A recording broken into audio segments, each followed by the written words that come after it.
we really want is to understand the universe and why it looks and acts the way it does today.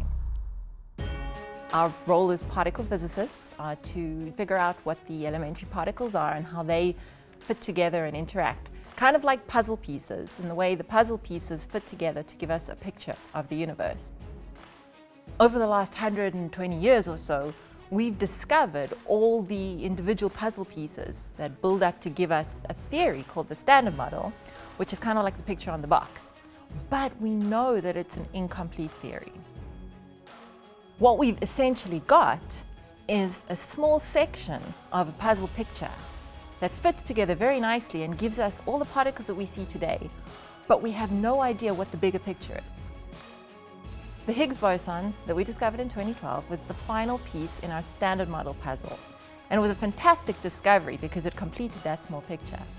And now what we can do is possibly use this Higgs boson to access the other parts of the puzzle.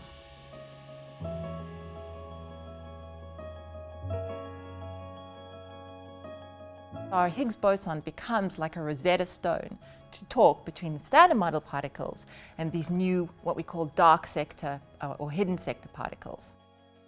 We're going to need to create many, many more Higgs bosons to be able to start seeing hints of this.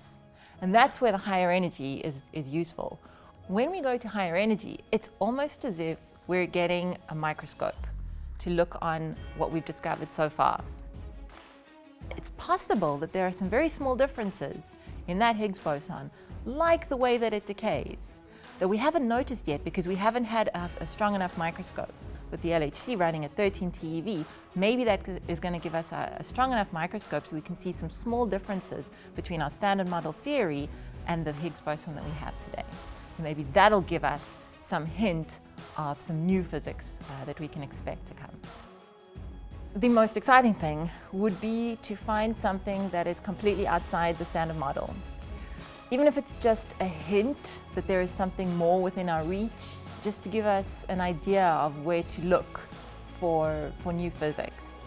There's got to be something out there. We know that our picture is incomplete and we just have to find the right place to look for it.